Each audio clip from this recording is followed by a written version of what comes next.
Donc aujourd'hui, si vous êtes avec moi en ce moment, c'est j'espère vraiment que vous avez regardé les vidéos précédentes qui vous expliquaient qu'est-ce que les fermiers recherchent chez un employé. Parce que si vous avez fait ça, si vous ne l'avez pas fait, dans le fond, euh, vous perdez votre temps en ce moment. Vous allez perdre votre temps. Puis moi, je vous conseille fortement d'aller le voir parce qu'il va permettre vraiment de comprendre qu'est-ce que les meilleures fermes veulent de leurs employés. C'est comme ça que vous allez réussir à trouver une job pour eux. Donc, par où commencer? Aujourd'hui, on est au mois de janvier. Euh, la cueillette dans l'Ouest canadien commence à la mi-juin, mais les vraies bonnes fermes, le travail commence réellement pour eux, là, les fermes fiables, avec du travail fiable, puis de faire de la belle argent. Ça commence début juillet, généralement. Des fois un petit peu avant, des fois un peu après, mais ça commence début juillet. Dans la première semaine de juillet, on commence à travailler pour les vraies fermes, puis pas mal tout le monde, dans tous les travailleurs qui sont là, qui attendent depuis des mois. Là. Parce qu'il y en a qui arrivent au mois de mai qui pensent qu'ils vont pouvoir trouver de la job au début juin, mais il y a juste les anciens travailleurs comme moi qui ont priorité sur ces jobs-là, qui connaissent les fermiers, puis qui vont travailler une journée pour un, une autre journée pour l'autre, une autre journée pour un, une autre journée pour l'autre. Mais les gens, en attendant, ils ramassent les miettes. Là. Les anciens travailleurs comme moi, eux autres, ils vont chercher pas mal tout. Mais comment, d'ici juin, faire en sorte que vous travaillez dans les meilleures fermes, comme Norton, comme Dendy, comme Shukin, comme les Lots à Creston, comme, comme Beulah à Summerland, comme,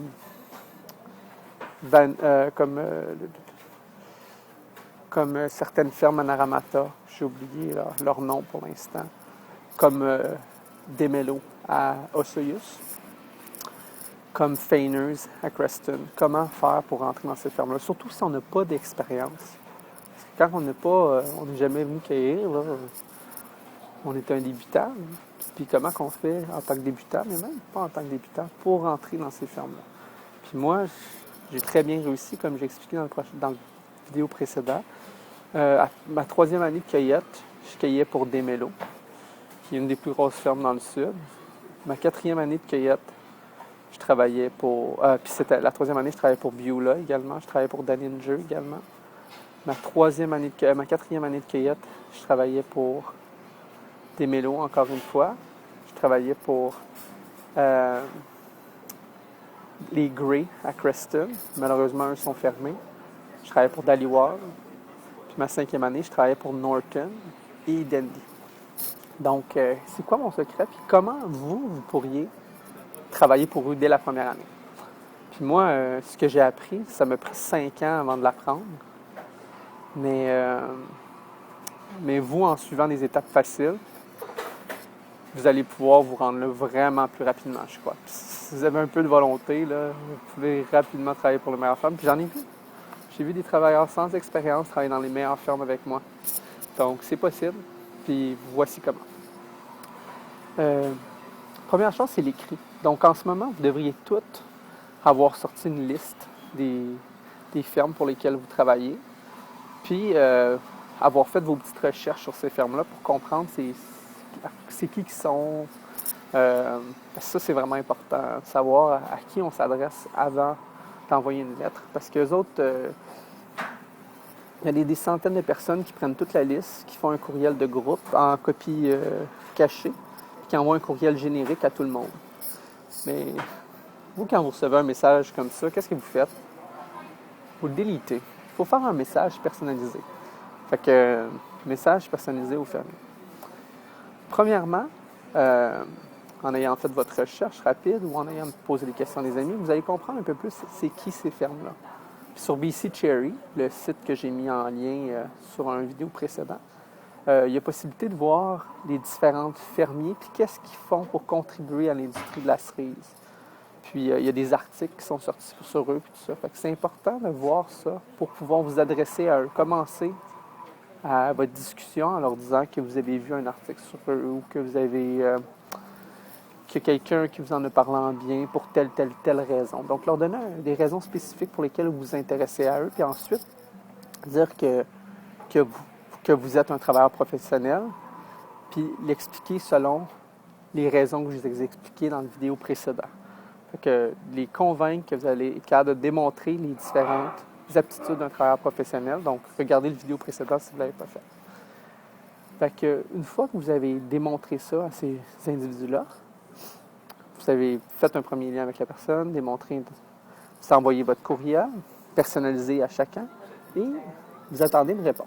Puis souvent, à ce temps-ci de l'année, ils commencent à regarder leur courriel, puis commencent à engager des gens sérieusement. Puis il y en a qui ont déjà tout engagé leurs employés ou qui attendent des réponses des employés de l'année dernière. Donc, après 2 semaines, si le fermier ne vous a pas répondu, c'est soit parce qu'il est en vacances ou soit parce qu'il n'a pas le temps et qu'il a décidé de le mettre à la poubelle. Ce que vous faites, là, vous appelez le fermier. Donc, vous appelez le fermier, puis là, parce qu'un bon vendeur, c'est quelqu'un qui insiste. Là. Eux autres, ils veulent être certains que la personne qui veut travailler pour eux veut vraiment travailler pour eux. Parce qu'ils ont eu des expériences dans le passé où est-ce que la personne ne voulait pas vraiment travailler pour eux et elle est partie. Fait que vous voulez vraiment travailler pour eux? Relancez-les par téléphone, puis vous leur dites « Bonjour, mon cas c'est Laurence Olivier. Je vous ai envoyé un message parce que j'aimerais vraiment travailler pour vous. Puis là, mettons, ils vont vous demander est-ce que vous avez de l'expérience. Vous leur dites oui ou non. Puis là, vous leur dites que vous avez de l'expérience, de travailleur agricole si vous en avez au Québec ou vous avez déjà tondu des gazons. Donc, vous êtes habitué de travailler physiquement. Ça, c'est important pour eux qu'ils le sachent.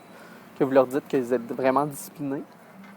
Puis en même temps, en leur envoyant, en les appelant 2 semaines plus tard, vous leur montrez une certaine discipline.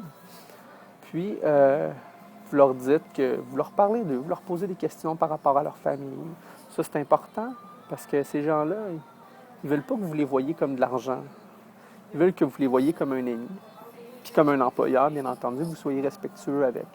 Bien, posez-leur des questions sur ce qu'ils font, sur leur saison, sur le nombre d'acres dans leur ferme, sur les enfants qu'est-ce qu'ils font les enfants, où ici ont pris des vacances cet hiver. Des questions comme banales, mais qui vont vous permettre de créer un lien de confiance avec votre employeur, votre futur employeur, puis lui pareillement. Puis s'il est trop occupé, puis il n'est pas présent, vous leur demandez est-ce que vous avez un moment devant vous pour appliquer pour un emploi, est-ce que vous avez 5 minutes pour moi ou 10 minutes? Puis là, la personne va dire oui ou non. Si la personne dit non, mais vous leur demandez est-ce qu'il y a un moment où je pourrais vous rappeler?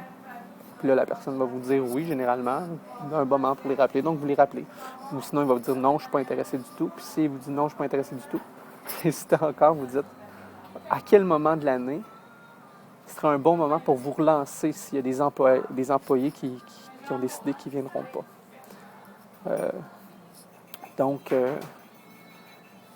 Donc, vous les relancerez à ce moment-là. Généralement, à cette étape-là, ça devrait avoir fonctionné. Si ça ne fonctionne pas encore, parce que ça se peut que ça ne fonctionne pas encore, parce que les fermes, ils ont déjà leurs employés, ou parce qu'ils ont eu des mauvaises expériences avec des nouveaux travailleurs, puis ils ne sentent pas qu'ils ont vraiment confiance en vous.